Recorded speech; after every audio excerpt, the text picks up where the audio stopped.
पैसे वापस कैसे करूंगी, क्योंकि आने में कई दिन लग जाएंगे। मेम साहब तो क्या हो गया, आप मेरी माँ जैसी है ना, तो मैंने आपकी मदद की, आप ये पैसे रखिए।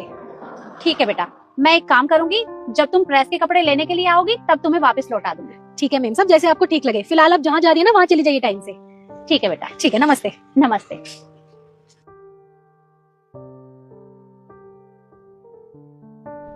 पर मेम साहब मैंने तो आपकी मदद 200 रुपए की थी, आप मुझे 500 क्यों दे रही हैं? वो बेटा 500 रुपए इसलिए दिए हैं ताकि जब तुम किसी की मदद करो तो तुम्हें ज्यादा सोचना ना पड़े, इसलिए तुम ये सारे पैसे रख लो। जी मेम साहब। और मेम साहब आप ना आगे से मुझे बहुत सारे कपड़े देना। हाँ ठीक है। अब ठीक है, फिर मैं चलती हूँ। ठीक है। एक मिनट बेटा, दीदी 500 रुपए और दो इसे। पर माँ अब क्यों देने हैं 500 रुपए? ठीक है, आपने उनसे उधार लिया था, आपने वापस कर दिए पैसे, आप 500 रुपए और। मैंने कहा ना 500 रुपए दो इसे। ये लो बेटा। पर मेम साहब ये 500 क्यों?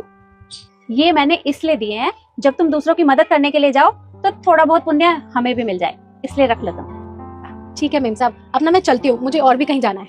नमस्ते। नमस्ते। नमस्ते। माँ आप एक बात बताइए, आपने उससे उधार लिए, समझ गई मैं, उसके बाद आपने 300 रुपए एक्स्ट्रा भी दे दिए, उसके बाद आपने मुझसे भी 500 रुपए का नोट देके उसे दे दिया, क्यों? देखो रिद्धि, मैंने जो भी किया बिल्कुल ठीक किया, और मैं अच्छे से जानती हूँ कि तुमने क्या किया उसके साथ। अरे तुम उसके हक के पैसे मारने के लिए चली थी, मैंने देखा सब कुछ। तुमने कैसे वो 500 रुपए अपने कपड़ों के नीचे छिपा लिए। अरे क्या मैंने तुम्हें यही सब कुछ सिखाया है कि दूसरों के साथ ये सब करना?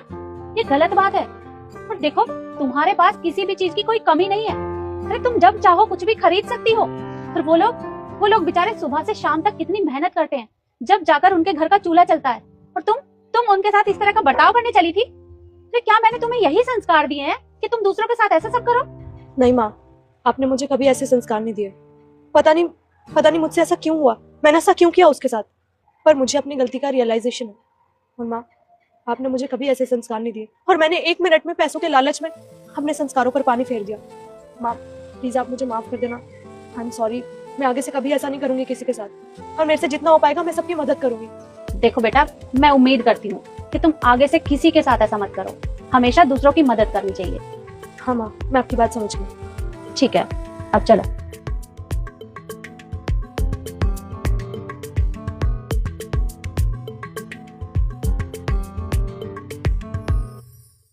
रुक जा बेटा, मैं संकट मोचन हनुमान हूँ, मैं तेरे सभी संकट दूर कर दूंगा। तू इस वीडियो को लाइक करके चैनल को सब्सक्राइब कर ले और कमेंट में जय श्री राम लिख दे।